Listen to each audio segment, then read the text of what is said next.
મારું નામ વાળા ભરતસિંહ પોપટભા, પ્રદેશ પ્રમુખ ખેડૂત કલ્યાણ સંગઠન. અત્યારે જ્યાં ઘનશ્યામ પાંડેનો જે સ્વામિનારાયણ કંપનીની સ્થાપના કરી ત્યારથી જ આ લોકો એક પ્રકારના હિન્દુ અને સનાતન ધર્મના વિરોધી હોય એવા તમામ એના લક્ષણો ઉપરથી જણાઈ આવે છે. તાજેતરમાં તે ઘણા વર્ષોથી મારો ખૂબ 50 વર્ષ જૂનો અનુભવ છે. હું 1968થી 71 સુધી ગોંડલમાં સ્વામિનારાયણ મંદિરની બરાબર સામે જ હું ત્યાં ભણતો, એટલે મને એની પાક્કી ખબર છે કે એ ગુરુકુળમાં અને એ સ્વામિનારાયણના મંદિરમાં જે હલકી કક્ષાના જે આપણે કોઈ દી વર્ણવી ન શકીએ ત્યારે જ આજથી 50 વર્ષ પહેલાં એવા ગોરખ ધંધા હાલતા હતા. એલા તમે અત્યારે જ અમને વાંચ્યું અને અમને જાણવા મળ્યું કે શ્રી હરિચરિત્રામૃત સાગર નામનું જે પુસ્તક છે એના પાના નંબર 3634 ઉપર આખા કાઠી સમાજને એને હીન કક્ષાનો ઉતારી પાડ્યો અને કાઠી પોતે જ ઉતારતા હોય એવી એક વાર્તા એને ઊભી કરી.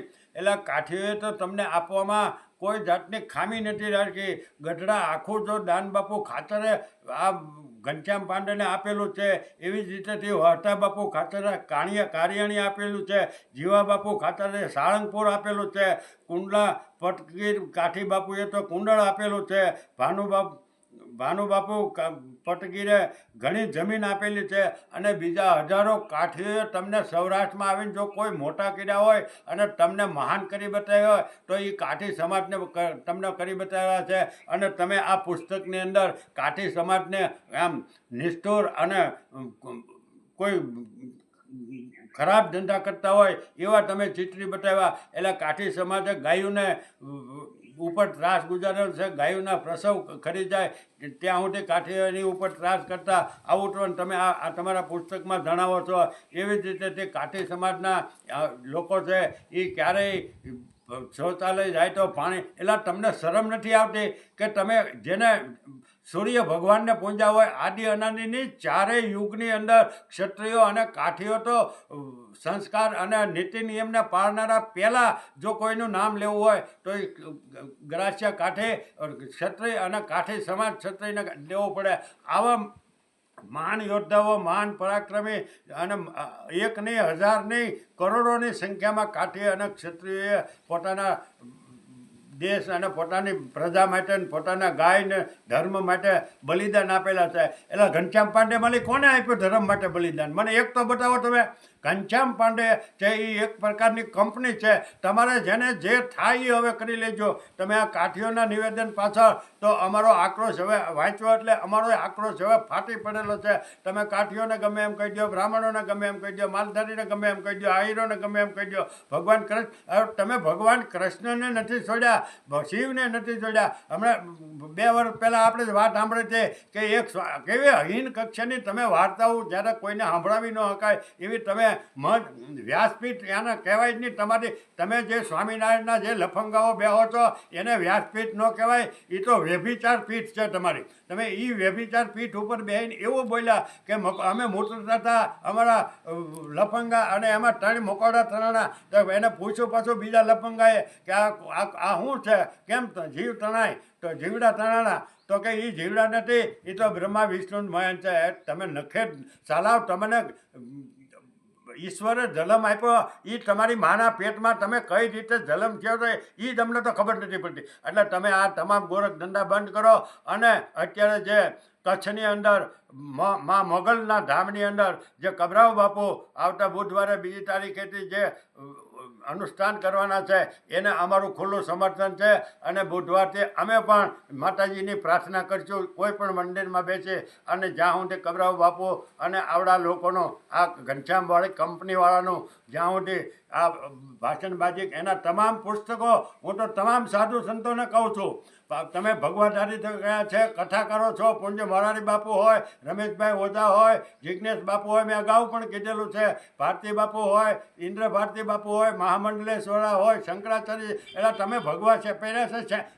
શા માટે ભગવા પહેર્યા? તમારે ક્યાં દીકરા દીકરીઓ પરણાવવા? તમારે ક્યાં કોઈ નિશાળે મેકવા જવા? તમારે ક્યાં તમને ધર્મના રક્ષક માટે તમારા ભગવાને અમે વંદન કરીએ છીએ. અને તમે અત્યારે પોચો પોચો બોલો છો અને આની માટે કંઈક કરવું જોઈએ. અત્યારે કલાકારો હવે અમે જ્યારે મેદાનમાં આવ્યા પછી કલાકારો પણ એટલે તમે પોચો હું લેવા બોલો છો?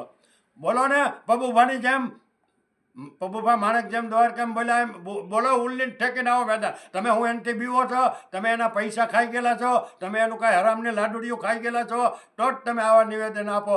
એટલે હવે અમે જો તમે આમાં નહીં કોઈ સુધારો લાવી શકો, આની કરતાં તો બીજા ધર્મવાળા 2,000-3,000 વર્ષ જૂના ધર્મ છે એને સનાતન ધર્મને નુકસાન નથી કર્યું. એટલું આ 200-250 વર્ષના સ્વધર્મી જેને તમે તમે એને ભગવાન માનો, જે માનો એ ઘનશ્યામ પાંડેને આખી જગતનો સમ્રાટ તમે માનો, આખી જગતનો પાલનહાર એ છે એવું તમે સ્વામિનારાયણવાળા માનો તો એની અમને કાંઈ વાંધો નથી. બાકી અમે એને ઘનશ્યામ પાંડે છે, એ કંપની છે, એ ઉદ્યોગપતિ છે અને એના જેટલા અનુયાયીઓ થઈ ગયા એનો મને પાક્કો પોતાને વ્યક્તિગત અનુભવ છે.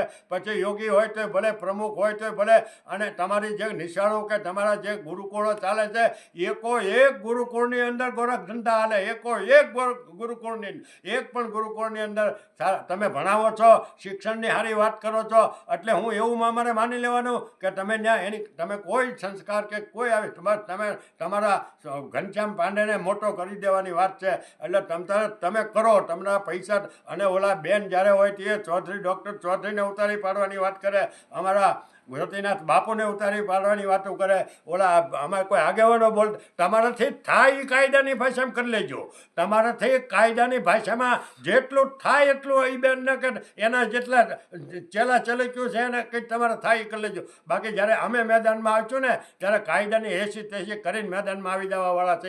બાકી અમે પીછે અમને સ્વામિનારાયણના જે એના માનતા હોય કે હરિભક્તો માનતા હોય એની અમને કોઈ જાતનો વાંધો નથી. તમે તાજેતરમાં જુઓ, હમણાં હાલમાં જૈનના એક સાગર ચંદ્ર મહારાજે છે જ આમથી શિસ્તા કરી તો જૈન ધર્મવાળાએ એને હાકી કાઢ્યા અને એને કહી દીધું કે તમે સંસારના કપડાં પહેરી લ્યો. અને સ્વામિનારાયણવાળા એટલું બોલે, જ્યારે ભીં પડે ત્યારે તમે હાથ જોડીને હવે માફી બાફીની વાત નહીં. હું તમામ સનાતન ધર્મના મોટા જે સંતો, તમારે આમાં પડવું જોઈએ. અમને ખબર નથી પડતી એટલે, બાકી અમને ખબર એટલી પડે છે કે હવે મા ભૌમને અમારા ધર્મને બચાવવાની હાકલ પડી છે. એટલે માથા પડી જાય તો કુરબાન છે, બાકી અમે પીછેહટ કરવાના નથી. આ ઘનશ્યામ પાંડેની જે આતંકવાદી કંપની છે, બાપુ જે કહે છે કબરાવ ધામના બાપુ, એ સહેજે વાત ખોટી નથી. પણ તમે અમારે નાના માણસોને જ્યારે આવું બોલવા માંડે ત્યારે તમારે સંતોને, મહાસંતોને, મંડલેશ્વરોને કંઈક વિચાર કરવો પડે કે તમે પછી હજારો કરોડો રૂપિયાના આશ્રમ કરી અને પોચો બોલો તો હવે તમે પોચો બોલ્યા કરો. તમારે જે એ સારામ કરવો હોય એ તમારે બધા સનાતન ધર્મના મોટા આશ્રમધારીઓ કર્યા કરો. બાકી અમને આ ઘનશ્યામ પાંડેવાળી કંપની છે હવે બિલકુલ મંજૂર નથી. સદંતર એના તમામ પુસ્તકો જે આવા લખેલા છે એ નાશ કરો. અને જે ઘનશ્યામ પાંડેએ શિક્ષાપત્રી લખી છે એ તો 1830માં એને જોન માર્કરને અંગ્રેજના ગવર્નરને આપેલી છે અને આજે ત્યાંની લાઇબ્રેરીમાં પડી. તમારા કરતાં તો વિજય માલ્યાનો ભરત ગમે એવો હતો ને ગમે એટલો હલકટ હતો, પણ શિવાજીની તલવાર લેવાની જો કોઈ બતાવી હોય તો વિજય માલ્યાએ બતાવી. તો આ સાધુ સંતા કરતા અને ભગવાધારી કરતા, આ સનાતન ધર્મવાળા કરતા તો એ વિજય માલ્યા હારો કે એ બોલી તો શિવાજીની તલવાર તો એની પાસે પૈસા, તો તમારી પાસે આશ્રમ નથી. તમારે ક્યાં આશ્રમધારીઓને તમે બાવા ભાઈના સંત શું લેવા એ મને કયો હાલો, મને સમજાવો. તમે સાધુ હું તમે એસારામ કરવા બીના તમે સનાતન ધર્મ જો બચાવી ન શકતા હો કે એની ઉપર હાનિ થાય ત્યારે કાંઈ, બાકી તો સનાતન ધર્મને કેમ બચાવો. અમને બધું પાછું ફાવે છે અને અમારે જે કરવું પડે એ કરવું પડે. કાયદો હાથમાં લેવો હોય તો અમે જરાય અચકાવાના નથી. એટલે ઘનશ્યામ પાંડે કંપનીને અમારી ખુલ્લી ચેલેન્જ છે કે તમે સમજી જાઓ, તમારા ધંધા તંતારે જાકોબીના આવા ધંધા તો આ દુનિયાના કોઈ ધર્મે નથી કર્યા. એટલા હલકટ પ્રકારના કોઈ ધંધા જો અત્યારે હાલતા હોય, તમે ભણેલા ગણેલા સુધારાવાદી વાત કરો છો, એ કોઈ પણ લેખક કે કોઈ પણ પત્રકાર કે કોઈ પણ કાંઈ કહેતો હોય તો હું એને માનવા તૈયાર નથી. આ જાકુબીના ધંધા કરવાની ઘનશ્યામ અને તમે અત્યારે દેશની ચોથી જાગીરી એવા અમુક ઘનશ્યામ પાંડેના માણસો કહે છે કે પત્રકારો આમાં જુદા નિવેદનો અને પત્રકારો અમુક ચેનલોવાળા કે અખબાર પત્રો જુદું કામે છે. પણ તમે બંધ થઈ જાય જો અમારી દેશની ચોથી જાગીરી ઉપર આંગળી ચીંધી તો પાછા તમારા માથા વાટી નાખતા અમે મૂંઝાશું નહીં. જય હિન્દ, જય ભગવાન, જય ભોળાનાથ, જય શ્રી રામ, જય હનુમાન.